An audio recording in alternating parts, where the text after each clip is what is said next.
안녕하십니까. 상쾌한 하루의 시작, JTBC 아침 뉴스입니다.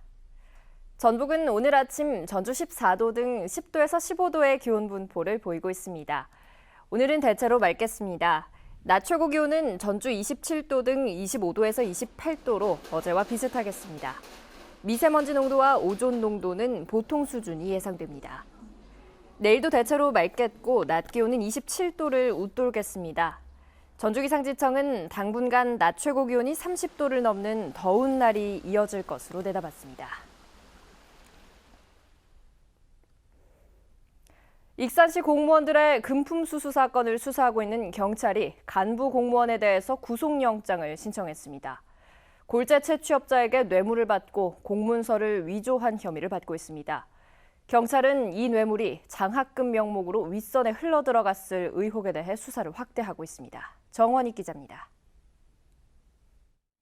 경찰이 구속영장을 신청한 익산시 A국장은 지난 1월 한 골재 채취업자로부터 1,000만 원을 받은 혐의를 받고 있습니다. 익산시가 내린 채석 중지 처분을 공문서를 위조해 직권으로 취소해주는 대가성 뇌물이었다는 겁니다.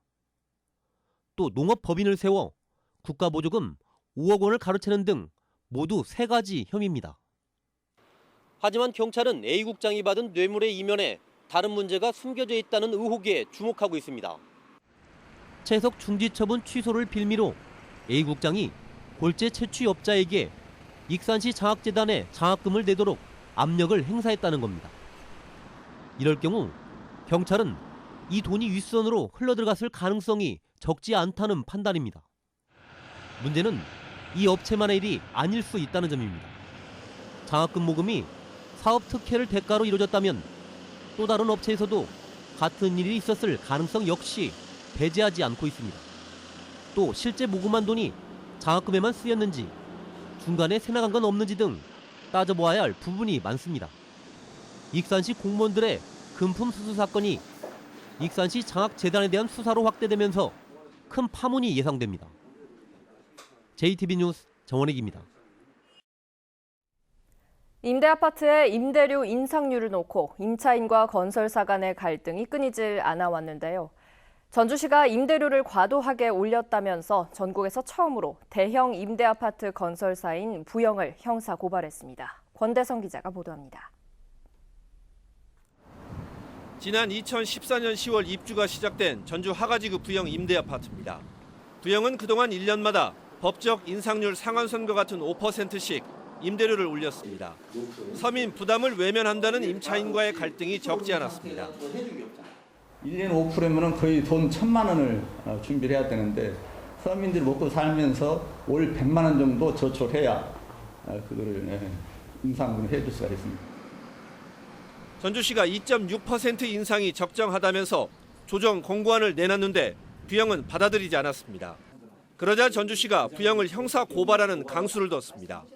주거비, 물가 지수 등 법이 정한 인상 요인을 고려하지 않고 적정 인상률보다 2배 가까이 올렸다는 겁니다. 저희들 산출 방법하고 부영 산출 방법이 너무 편차가 심합니다. 그래서 저희들 2.6%로 조정 공고를 했는데도 불구하고 그거를 이행을 안 하기 때문에 저희들 행정적으로 고발 조치하고 과태료도 부과하고.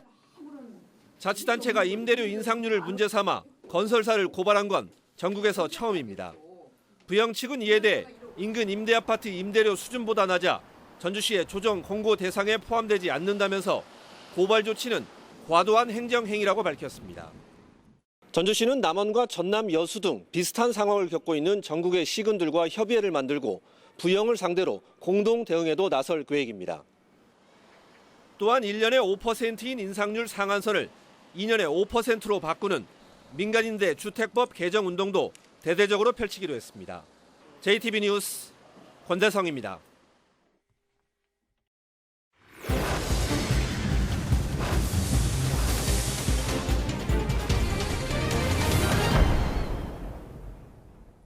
레미콘을 담은 믹서기를 씻어내면 그물은 폐수가 됩니다.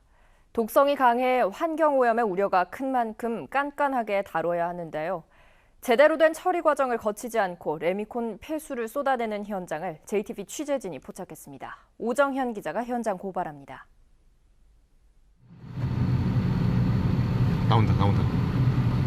레미콘 차량이 잿빛 진득한 물을 콸콸 쏟아냅니다. 믹서기에 남은 레미콘을 씻어낸 폐수입니다.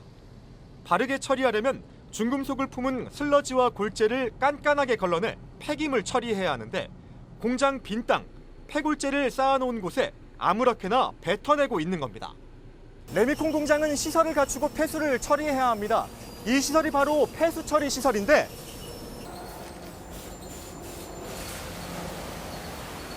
질퍽한 찌꺼기들이 그득하고 기름기도 보입니다.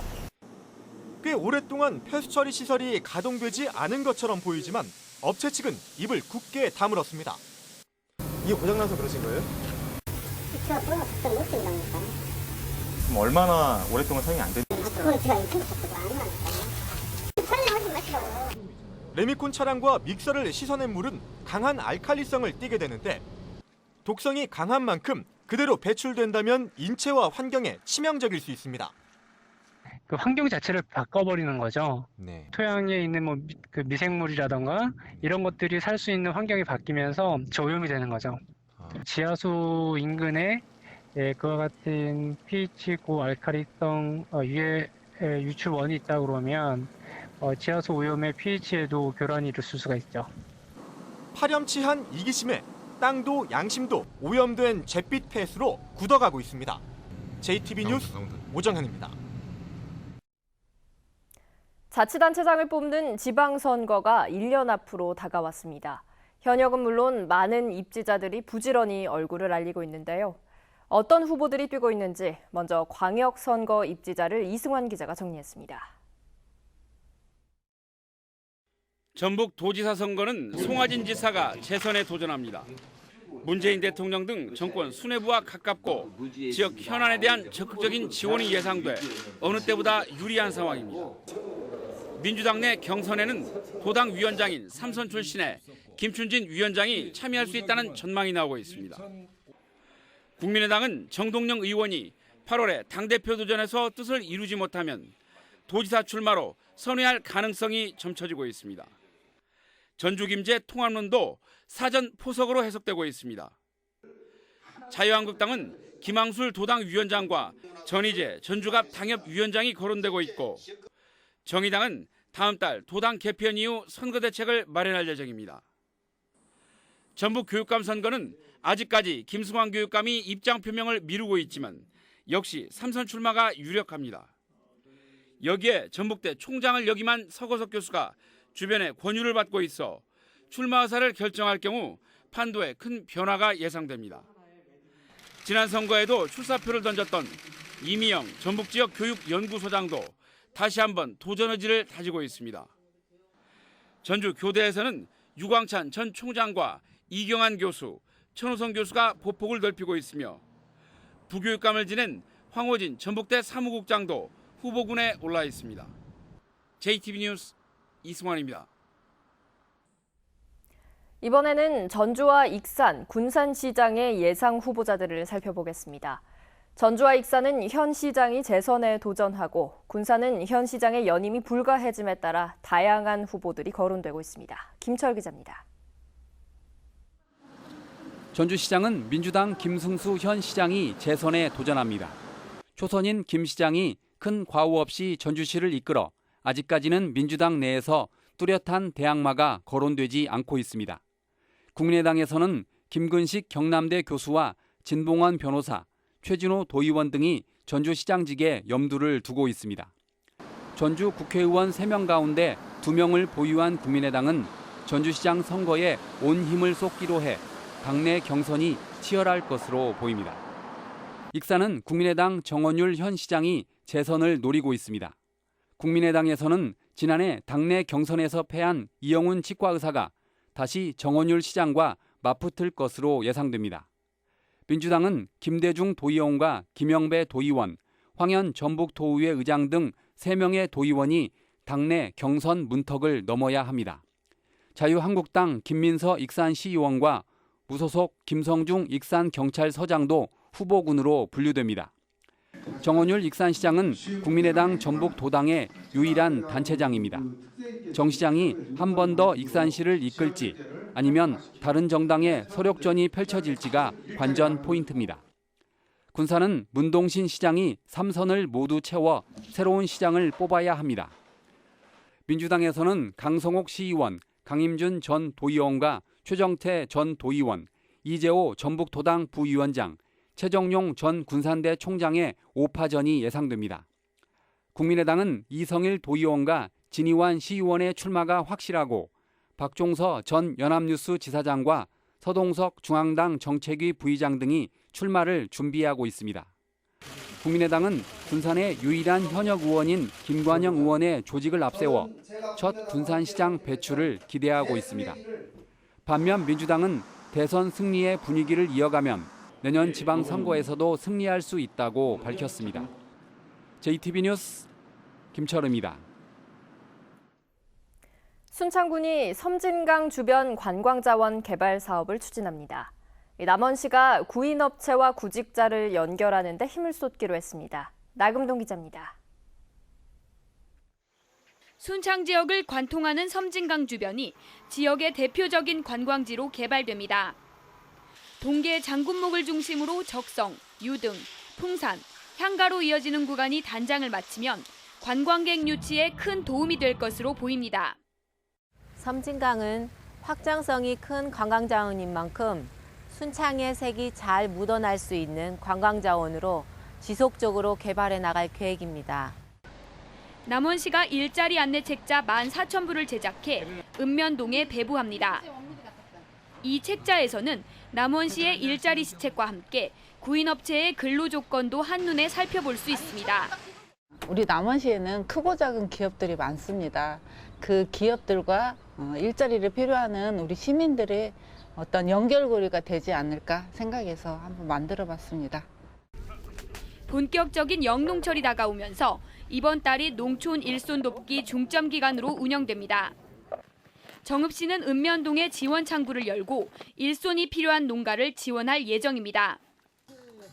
제19회 김제 지평선 축제 개막식 공식 건배주 만들기 행사가 김제 벽골제에서 열렸습니다. 김제 들녘에서 난 쌀과 누룩, 물로 담근 막걸리는 배기를 숙성시켜 올해 지평선 축제 개막식 때 공식 건배주로 사용합니다. JTB 뉴스 나금동입니다. 국민연금 기금운용본부의 전북 이전을 계기로 연기금 전문대학원을 설립할 수 있는 법률안이 발의됐습니다.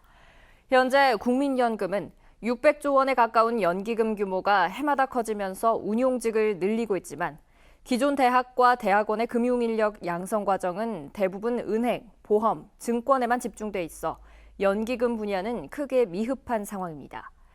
국회 김광수 의원은 이에 따라 국민연금법의 연기금 전문인력 양성과 전문대학원의 설립 근거를 마련한 국민연금법 일부 개정 법률안을 대표 발의했다고 밝혔습니다. 최근 가뭄이 계속되고 있지만 수돗물 공급에는 문제가 없는 것으로 나타났습니다. 전라도는 용담댐과 부안댐 등 상수원댐의 평균 저수율이 32.8%로 평년보다 3%포인트가량 낮지만 수돗물 공급은 정상적으로 이루어지고 있다고 밝혔습니다. 하지만 가뭄이 계속되면 계곡물이나 지하수를 이용하는 산간과 섬 등 일부 지역에서 물 부족 현상이 나타날 수 있다고 보고 비상급수 차량 등을 미리 준비하기로 했습니다. 가축 거래 상인으로 등록하지 않고 닭을 전통시장에서 팔아온 유통상인 2명이 고발됐습니다. 전라도는 가축 전염병 예방법과 축산법을 위반한 혐의로 익산과 임실의 유통상인 2명을 경찰에 고발했습니다. 이들은 시군의 가축 거래 상인으로 등록하지 않고 이번 AI 진원지인 군산 서수농장 등에서 닭을 구입해 군산과 완주, 임실 등의 전통시장에서 판매한 것으로 드러났습니다. 이로써 이번 AI 사태와 관련해 고발된 사람은 닭 폐사 사실을 숨긴 군산 서수농장 주인을 비롯해 모두 3명으로 늘었습니다. 군산경찰서는 어제 오후 2시 반쯤 군산시 산북동의 한 폐기물 업체로부터 군용으로 보이는 M16 소총 부품을 발견했다는 신고를 접수하고 조사에 나섰다고 밝혔습니다. 발견된 부품은 총알이 관통하는 금속관인 총열로 해당 업체가 장수의 한 군부대에서 들여온 폐기물 더미를 분리하는 도중 업체 직원이 발견한 것으로 알려졌습니다.